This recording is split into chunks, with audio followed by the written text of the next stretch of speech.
나는 너희의 하나님이 되려고 너희를 이집트에서 인도해낸 여호와이다. 내가 거룩함으로 너희도 거룩하여라. 레위기 11장 45절 말씀. 아멘. 새소망교회 주일학교 어린이 여러분 안녕하세요. 오늘은 레위기 말씀을 살펴볼 거예요. 오늘부터 시작되는 레위기 말씀은 성경 66권 중에 가장 어려운 책이기도 하거든요. 왜냐하면 레위기 자체가 딱딱하고 복잡한 법 이야기를 소개하고 있기 때문이에요. 희생제사에 관한 법, 속죄일에 관한 법, 거룩하게 살아야 하는 법 등 이처럼 딱딱하고 어려운 법 이야기를 레위기는 소개하고 있죠. 레위기는 어지간한 인내력 없이는 끝까지 읽기가 어려운 책이기도 해요. 그렇지만 레위기는 모세오경 중에 중심에 해당하며 앞에 두 권, 또 뒤에 두 권을 잘 이끌어주는 역할을 하는 아주 중요한 책이기도 하죠. 5가지 손가락을 보고 모세오경을 한번 비유를 들어볼까요? 창세기, 출애굽기, 레위기, 민수기, 신명기 5가지 모세오경 중에 앞에 두 권과 뒤에 두 권은 읽었는데 가운데에 위치한 레위기만 읽지 않는다고 하면 손가락을 접어서 표현해 볼까요? 어떻게 될까요? 불상사가 일어나겠죠. 이처럼 모세오경 가운데 정말 중요한 책인 레위기에 대해서 살펴보도록 하겠습니다. 자, 그럼 먼저 영상을 함께 보고 오겠습니다. 모세가 시내산에서 하나님과 함께 있을 때 하나님은 많은 규칙을 알려주셨어요. 이 규칙은 사람들이 어떻게 거룩하게 살아야 할지를 알려주었죠. 하나님은 거룩하시기 때문에 죄와 함께 계실 수 없어요. 이스라엘 백성은 하나님의 법을 완벽하게 지킬 수 없었어요. 하나님은 성막에서 모세를 부르셨어요. 이스라엘 백성이 어떻게 살고 어떻게 예배해야 할지, 죄를 지었을 때 어떻게 해야 할지 알려주셨죠. 먼저 하나님은 제물 드리는 법을 알려주셨어요. 제물이란 하나님께 드리는 소중히 여기는 선물을 말해요. 동물이나 곡식, 빵 등을 제물로 드렸어요. 때에 따라 드리는 제물이 조금씩 달랐어요.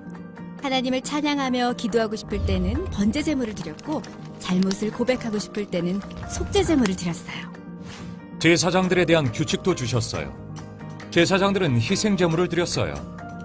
제사장들은 성막을 지키고 사람들에게 하나님이 원하시는 거룩한 삶에 대해 가르쳤어요.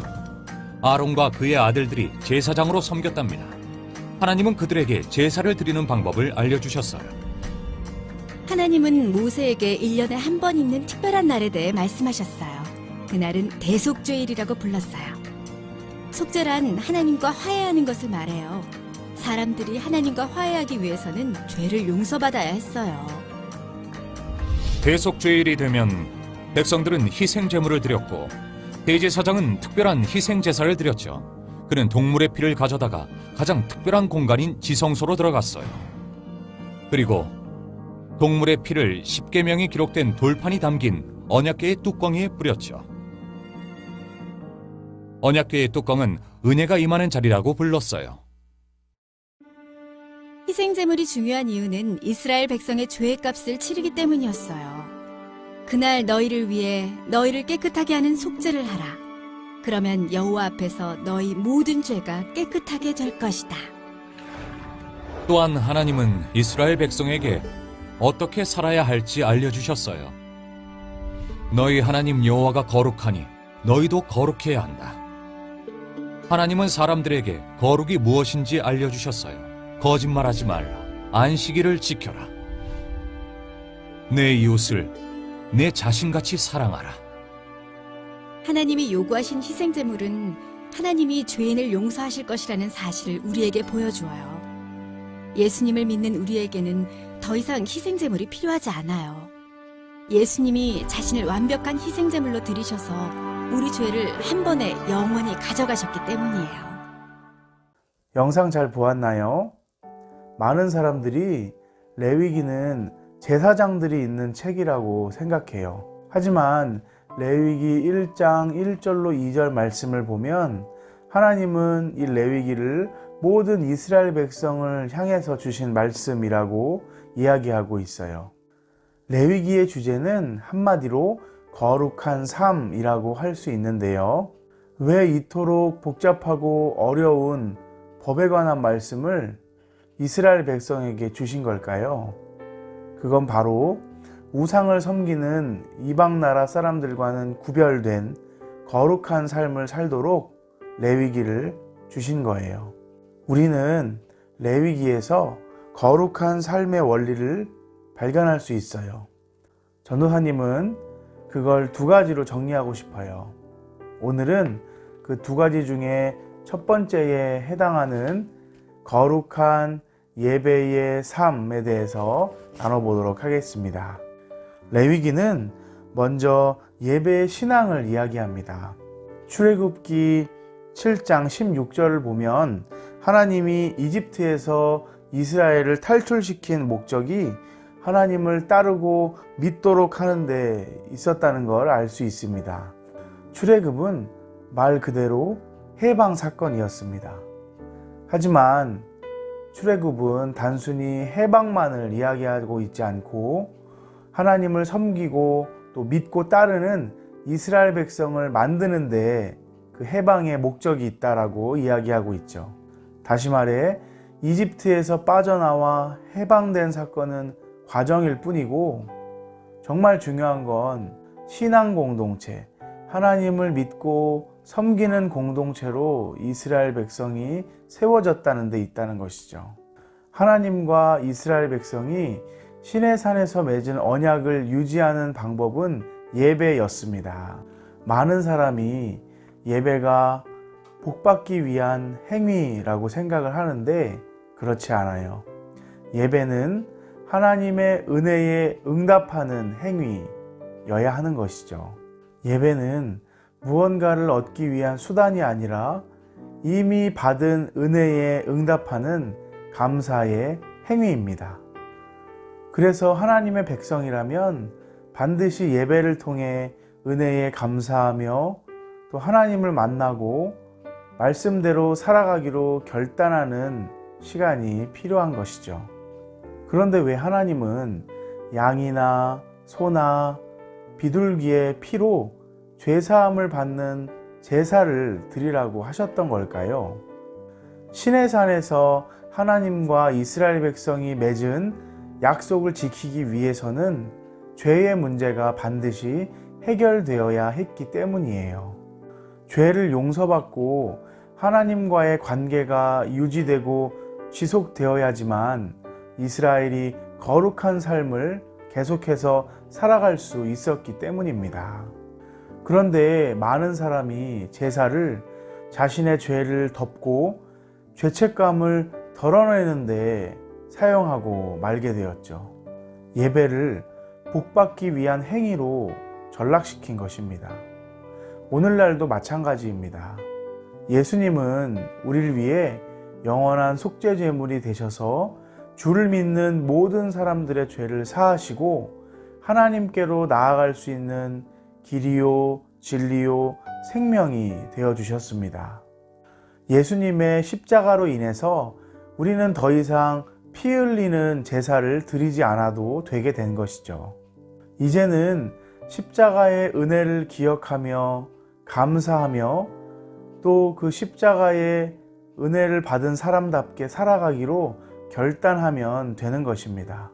하지만 여전히 대부분의 사람들이 예배를 자신의 죄를 덮고 죄책감을 일시적으로 해결하고 복을 받기 위해 드리고 있습니다. 예배에 대한 이해가 잘못되었기 때문이죠. 유대인 어린이들은 성경을 공부할 때 창세기가 아니라 가장 먼저 레위기를 읽는다고 합니다. 아마도 어린이들에게 하나님께 받은 은혜에 감사하며 또 하나님께 자신들의 사랑과 믿음을 고백하는 예배의 자리를 가르쳐 주기 위함일 거라고 생각돼요. 그래서 예배의 자리는 언제나 은혜가 넘치고 또 복된 자리가 되는 것이죠. 예배는 감사하는 마음으로 드리며 또 나를 헌신하기로 결단하는 시간이 되어야 합니다. 하나님, 내 마음을 받아주세요. 하나님, 저를 사용해 주세요.